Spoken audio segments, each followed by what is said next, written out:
All right, we're coming to you, Al and Phil, from New York City. Believe it or not, Dad, would you have ever thought from the river to New York City for a live sign event from HarperCollins? It's been something of a culture shock to the old man here, but there's throngs of people. I don't know where they're going, and I wonder where they sleep. Where do do they you sleep? Where do they sleep? I said, well, now they have apartments. They sleep up. You go high, you go up. I'm like, really? So we went through Times Square, and Dad looks around, it's just overload, and he says, Al, there's giant gyrating bodies everywhere.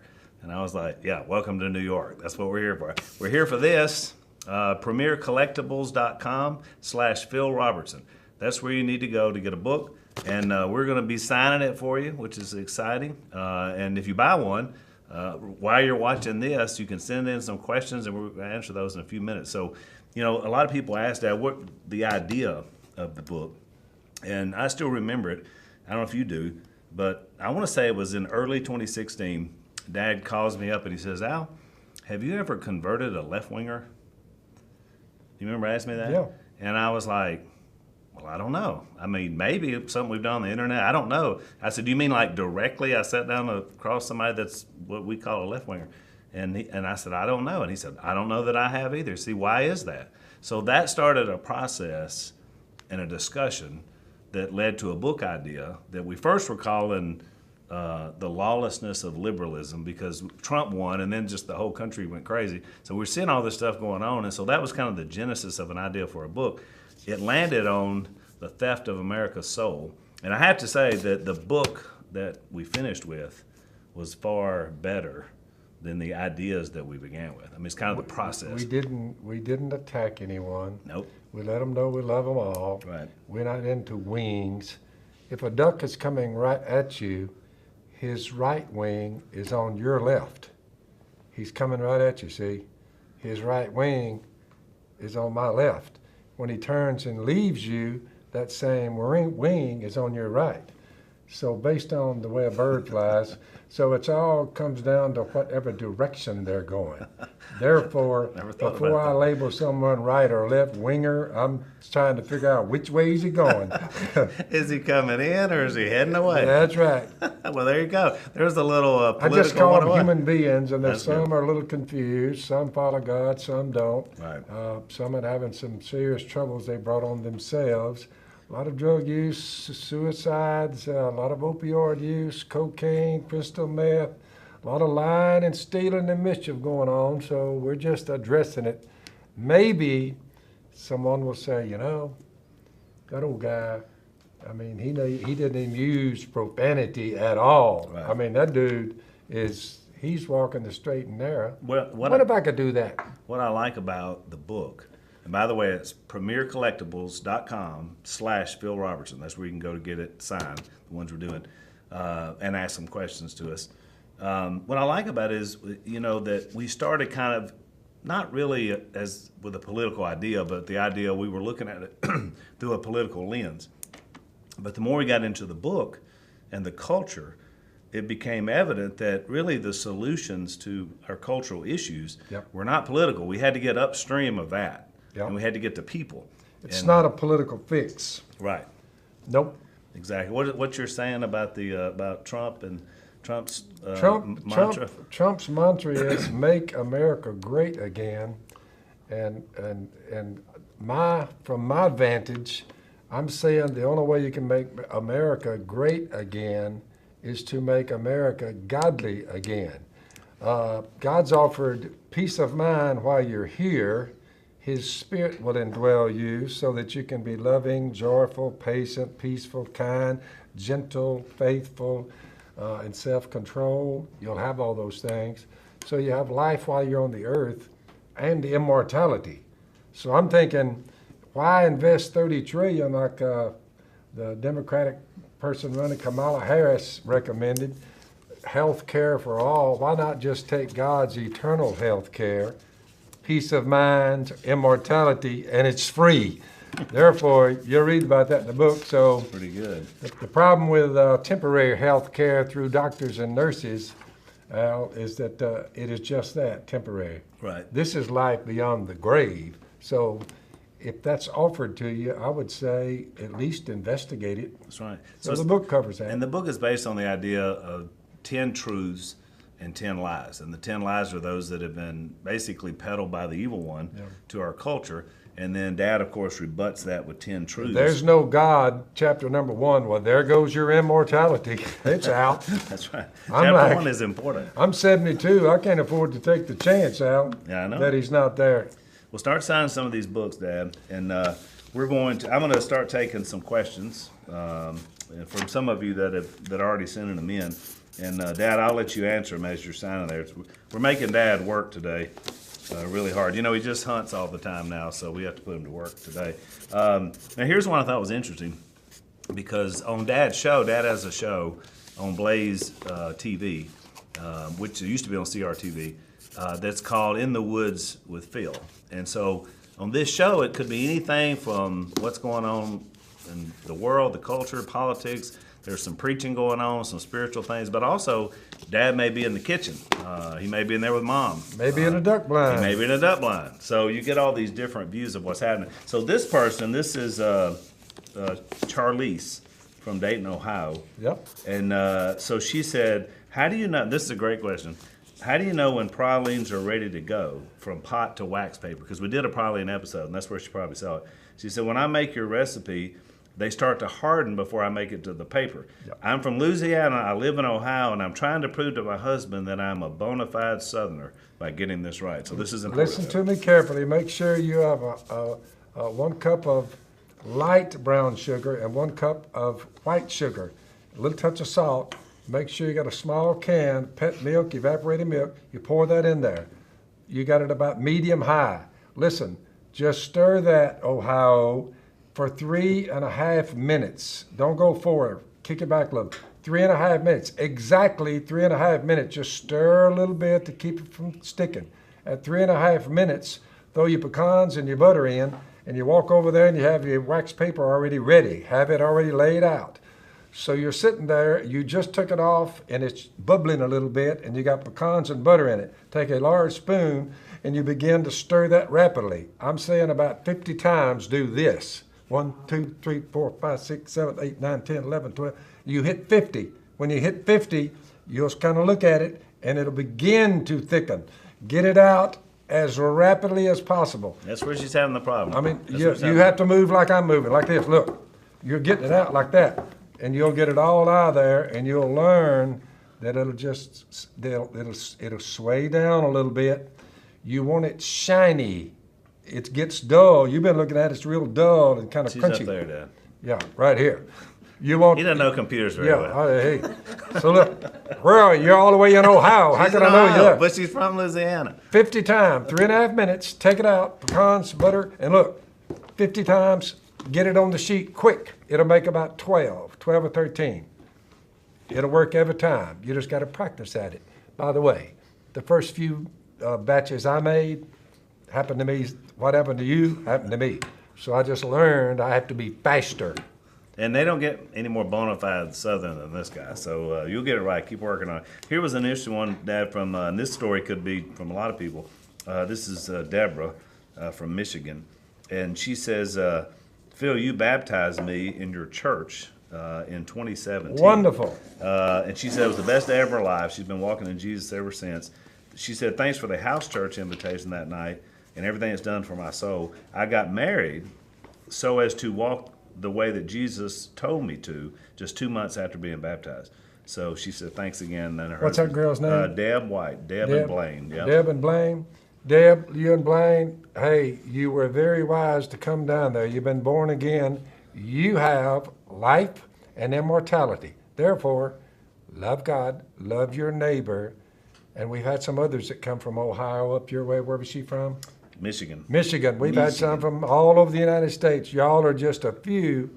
One of these days we'll all get together and we'll all come together because I've baptized so many.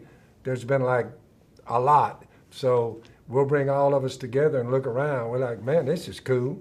So I always say the great reunion in heaven is going to be in the southeast corner. That's where we're going to be. If I don't see you before we get to heaven, I'll know you when you get there. We'll come visit you in the north. Jack from Baytown, Texas, wanted to know, when did you accept Christ and when were you baptized? I was 28. I'm 72 now. I ran with the wicked the first 28 years. I've been with the godly the last 44. Trust me when I tell you, the last 44 have been way better than the first 28. Don't forget that. Here's a good one from Ronald from Ohio, another Ohioan. He said, would you ever consider becoming a politician, perhaps president? I don't think they're ready for me. Mom just snorted off camera, by the way. If you wonder what that snort was, it wasn't a horse loose here at HarperCollins. Spiritual warfare is rough enough. I did preach the gospel to President Trump while he was running for office, and I had it in my pocket. So I reached in my pocket, and I said, Donald, whatever happens, don't forget this. And I showed him the gospel in hieroglyphic form, a cross coming out of the air, God becoming flesh 2019 years ago. He died on a cross, I said, for Donald Trump's sins. I said, Donald, do you have sins? He said, oh, yeah. So I know he's an honest man. I said, they put him in a tomb. 3 days later, he's up from the grave. That solves your physical death problem. Went back into heaven, and one day he's coming back. You better be ready. Therefore, that's the good news. That's what I had on to Mr. Trump. And I would never entertain the thought of getting into political warfare, because spiritual warfare is enough for me. It's brutal out there. I love them all, even if they don't love me. I forgive them if they curse me. I don't hold it against them. Remember, Jesus never made a mistake, and look what they did to him. He never made a mistake. I've made a lot of them. So when they curse me, I'm like, I don't curse them back. I just forgive them and move on. Forgive them and move on. That's all you can do. So Elliot, who's in Rogers, Arkansas, is I know it's just there. It's a beautiful place in our country. Yep. So what is your favorite passage in the Bible? I'll tell you, let's see. I love Romans 1:16. I'm not ashamed of the gospel, because that's Jesus' death, burial, and resurrection. I'm not ashamed of the gospel, for it's the power of God for the salvation of everyone who believes. First for the Jew, then for the Gentile. Now listen to this. For in the gospel, the story of Jesus, his death, burial, resurrection, a righteousness from God is revealed, a righteousness that is by faith. As it is written, the righteous will live by faith. What a wonderful text that shows you how Jesus saves you by being sin for you, dying on a cross, resurrection, solved your physical death problem. You have eternal health care with him, and it's free. Pretty good deal. Pretty good deal. So if you're just tuning in and checking us out on Facebook or somewhere, we're here to talk about The Theft of America's Soul. It releases everywhere tomorrow, so we're getting a little jump start tonight. You have an opportunity if you go to premiercollectibles.com/Phil Robertson to get a signed copy. We're excited about that, and to ask questions that we might get to answer here tonight. So we're having fun. We've been doing interviews around New York. We got more coming up tomorrow, so kind of be on the lookout. It's going to be a little bit of Phil everywhere the next few days. I'm trying to help y'all. I'm trying to help you so you won't be on drugs and you won't get out there and kill yourself, and you quit lying and quit stealing and carrying on and marching with signs over your head and all this crap. Look, I'm trying to help you out here. Love, joy, peace, patience, kindness, goodness, faithfulness, gentleness, self-control. That's what I'm hoping you will turn to God. God is good. And if you turn to God, you will be good. I've been there. I've been evil before. I turned to God, now I'm good. It can happen to anybody. What is Todd from Georgia said, what has been the greatest lesson that life has taught you? Learning how to forgive. Learning how to forgive is the greatest lesson God has taught me. So, because who is the stronger man? The fellow that gets cursed and he curses back? The fellow who gets cursed and slammed and he curses and slams back? The person who gets cursed and he walks away and he's bitter because some guy cursed him for no reason. And he's bitter about it. Which is the stronger person? The one that retaliates or the one that just forgives and moves on? They'll never lay a glove on you. They can curse you, but you just go right on and say, forgive them, Lord. Forgive them. Remember, when they nailed Jesus to the cross, his final words were, forgive them. That's right. They brutalized him, nailed him to a tree, and he's still forgiving them. That's the greatest lesson I've ever learned. And you know, Dad, you remember in Luke 7, when Jesus was there and he was at Simon the Pharisee's house, and you remember the woman was there and she was crying on his feet, and she was wiping his feet with her tears. Yep. And he told Simon something that's amazing. Luke 7, he said, to the person who has been forgiven much, they will love much. But to the person who has been forgiven little, they will love little. And that's just what you were talking about. What a great lesson, that your capacity to love people is based on your ability to embrace forgiveness, whether it's from God or somebody else. So it's a great life lesson. You remember when the disciples came to Jesus and they said, how many times should we forgive someone? 7? And he said, 70 times 7. They're like, do what? He said, 70 times 7. Here's the point. Count up your sins and look how many God forgives you of. Well, if God can forgive you of hundreds, if not thousands of your own sin, you're like, I need to be good at forgiving people when they sin. Look what's the forgiveness he's extended toward you. 70 times 7. Don't forget that. It's a great lesson. So someone asked... The world will be better off for it, Al, if they practice that. Absolutely. Someone asked, and this is appropriate since Mom is here with us today, what is your favorite thing that Miss Kay cooks for you? My favorite thing that Miss Kay's cooked for me, chicken and dumplings, cornbread. Pies. Mom said pies. What about pies? Oh, her pies, her famous pies. Miss Kay is a wonderful cook. I've been running with Miss Kay, by the way, since she was 14. And I know some of you are saying, well, in your book, you mentioned that you were a heathen. I was into myself. Selfishness had come upon me. So I was immoral. I got high, I got drunk, got laid. I was a mean man, but I didn't know Jesus. Miss Kay patiently waited me out until I turned to God. Now she's a multi-millionaire and a fine thing and a great cook. I said, well, Miss Kay, you waited, and now you got that long green in your pocket. She said, but I was very, very forgiving towards you. She could have called me, and there would be no Duck Dynasty, no book, none of this. I hadn't turned to God. If she hadn't waited, all of it would have collapsed. Thank God Almighty in heaven for Miss Kay. What'd she say, Dad? If she's been with you being poor, and she's been with you being rich? She said, I've been poor with you, Phil, and now I'm rich with you. She said, trust me when I tell you, rich is better. Spoken like a true woman. So we're here talking about the book. If you're just catching on to this, The Theft of America's Soul. You can go to premiercollectibles.com/Phil Robertson, and you can purchase one. As we're speaking here, we're going to be signing books that will come to you, and you also get an opportunity to send in some questions. All right, so we're going to do this, Dad. It's called 22 Minutes in 22 Questions. Do we do it now?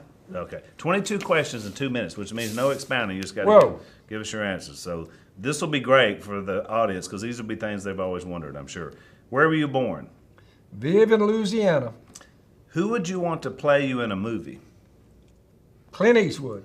That's pretty good. Pretty close. See, we got to do that quick. All right, I'm at it. What was your first job? Picking cotton. What is your biggest fear? My biggest fear. That I'll leave him. Miss Kay has chimed in and said that I'll leave him. That'll work. That ain't gonna happen. It used to be game wardens, but no more. Yeah. Who makes you laugh the most? Old Si makes me laugh the most. That's hilarious. Si's famous line is, boys, I've always acted like an idiot. He said, but I never thought I'd run upon a bunch of fools who'd pay me to act like an idiot. He said, but I found them, A&E. And I'd say number 2 would probably be Miss K, because Mom Yeah. makes him laugh too. What is the one thing you need to have in your fridge at all times? Ice, I guess. Because she always used to say when I was growing up, Mom should never run out of ketchup. And what was the other one? Never run out of Toilet paper. ketchup or toilet paper. Yeah, I said, make sure you always have plenty of that to go around. What is your greatest accomplishment? My greatest accomplishment, when I ran up on Jesus Christ and decided, I mean, seriously to follow him. Remember, following Jesus is only difficult if you don't decide to be all in. It becomes difficult then. If you're hedging, if you say, I am done with evil and wickedness, I will bow my knee to you. If you do that, it's a lot easier then. Don't forget that. So this is 22 minutes and 22 questions Hey, in hey. 10 minutes. Who is your most interesting person that you've met recently? Interesting person I've met recently. I don't know, some redneck on the side of the road Well, there you had a go. flat tire. He told me that he had 13 or 17 confirmed kills, deer kills, with his pickup truck. I'm like, dude, So out of all the people we met, thank you, redneck on the side of the road. Well, what is your middle name? Alexander. They named me after Alexander the Great. I'm lying. He named me after Alexander, one of my kinfolks. So I was named after Phil Shores, who was 17 years old, volunteered for the Marine Corps, and died on Okinawa. First step off the boat, wasn't it? 17 years old. They named me after him. So my middle Which name is, I think, Alexander. one of the reasons why we've always been so sensitive to our military and people that, I mean, you were named after a guy that gave his life for us. 17, he was just a kid. What is your biggest pet peeve? My biggest pet peeve is my woman is a hoarder, but it's kind of like you say, can you live with it? Oh, I can live with it. I am surrounded by stuff I don't even know what it is. You understand what I'm telling you? And every room is full. The irony is when I say, can you find, trust me when I tell you, that woman can go through that junk and find papers signed in 1962. I mean, she knows where it all is the scary part. I'm living with a hoarder, but she's a great woman, so I can live with it. It's a pet peeve, though. What is the last book you read? The last book, 1 John, about chapter 3. Do not be like Kane, who, this is the message we've heard from the beginning. We should love one another. Do not be like Kane, first murderer ever recorded, who murdered his brother. Why did he murder him? Because his deeds were evil and his brothers were righteous. That's the motivation for murder, the evil one in people. He'll make you kill people, abortion, the whole thing. You'll see that in the book. So one of you asked, I saw a question, how does he know the word so well? Now you know, he's got it memorized. The last book I read was The Theft of America's Soul, Hey. which you can get on premiercollectibles.com/Phil Robertson. Go there now and check it out. All right, here we go. Next question, Dad. In 22 questions in 22 minutes. What is your favorite hobby? Ducks, chasing ducks. I knew that. What is your guilty pleasure? My guilty pleasure, Now let me tell you what that means for coffee in the morning, Okay, that'll work. I didn't know where you were going to go. strong black coffee in the morning. Strong You black say coffee. it's You don't have to pleasurable. be guilty about it, but You it's like fine. it? Yeah. Right. Maybe a good chew of Red Man, spitting. There you go. Now, there's a guilty I pleasure. used to watch those old black women sitting on the porch, and Si and I would watch them, waiting on them to spit. I'm telling you, those women could spit a spew of snuff up to 20 feet. So we tried for years to be able to do that, but I said, how did they spit that far, Si? He said, I've never seen anything like it. It was impressive. Yeah, that's something you don't see every day. Nope. Do you have any hidden talents? Hidden talents? Nope, I'm not talented much of nothing. I'm a C+ man, and proud of it because I'm smarter than half of them. C+, smarter than half of them. You say, well, half of them are smarter than you. I can live with it. I'm in the middle. What is the color of your toothbrush? I have no idea. Yeah. I Do you even just- have a toothbrush? Well, oh He yeah, I has got one. several. I'll pick up one. Miss Kay keeps them in a little thing, beside there, So You didn't even know they were whatever's covered. there, I pick What's it your up. favorite snack? Favorite snack? I eat a lot of fruit and nuts, peanuts. That's right. And Fruit and nuts. beef jerky. Beef jerky, fruit, nuts. It says, how do you take your coffee? You already said that. Black and strong. Yeah, it's out of control. It's that black coffee. This is good coffee. The old guy made $1 billion at it. As you say, how'd he do it? He put a lot of coffee grounds in with the water, just to put more grounds. Now it's black. I'm like, that dude, he made $1 billion. All it did was add more coffee. Most coffee you get is brown water.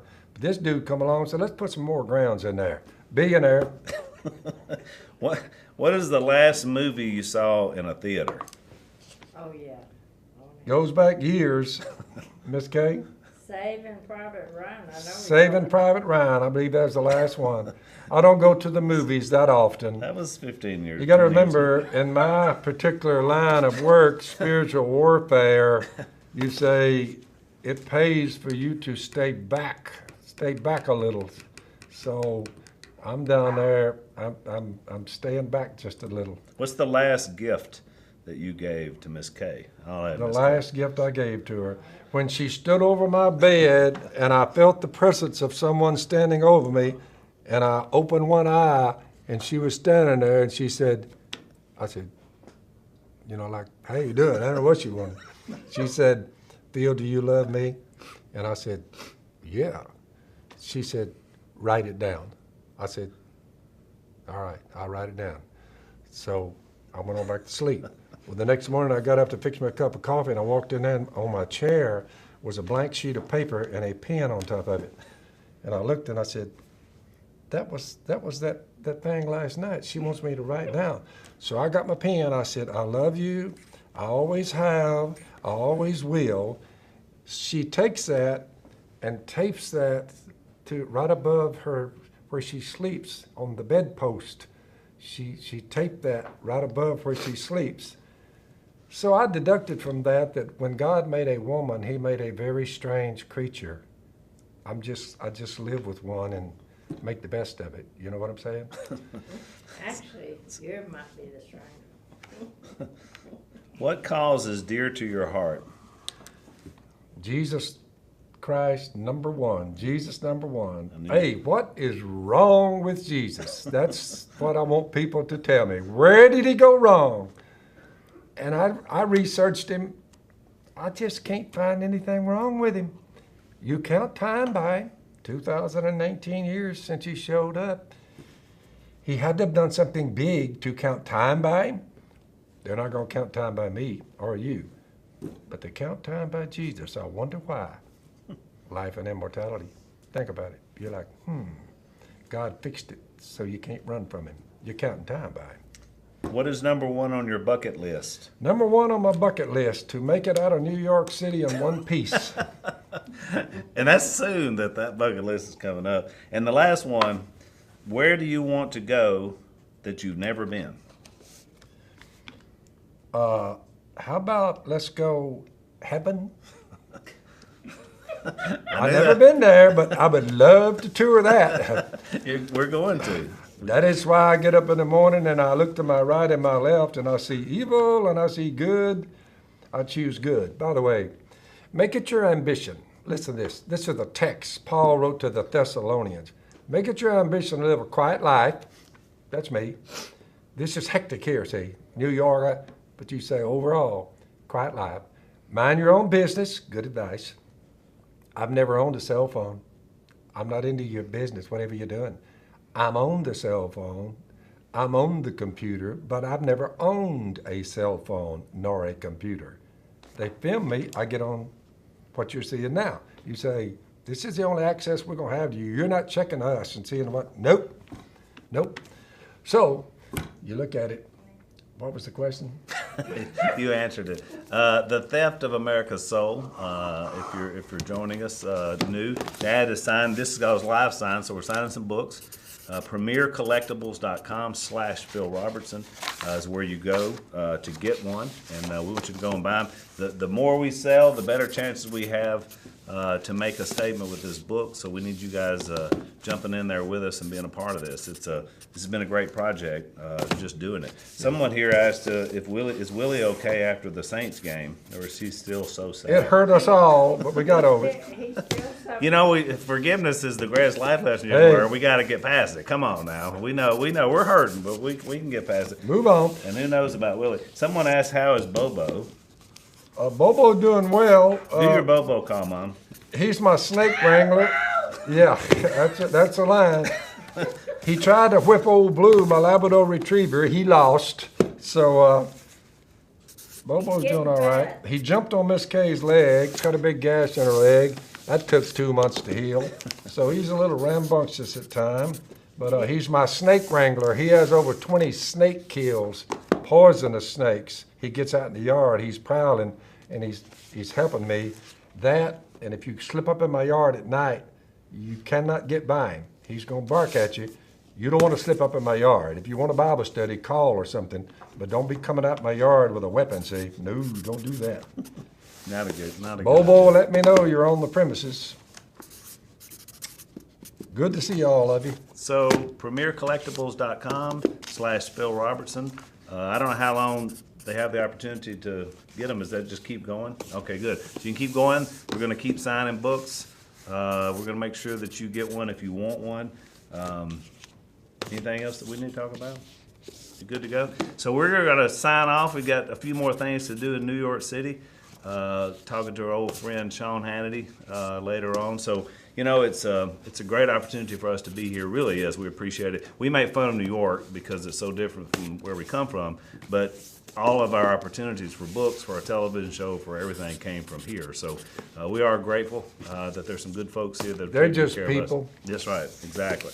So don't forget, Theft of America's Soul releases tomorrow, but you can get one tonight. premiercollectibles.com/Phil Robertson, and we will even, or Dad will even sign it for you. So thanks for tuning in. We'll catch you next time.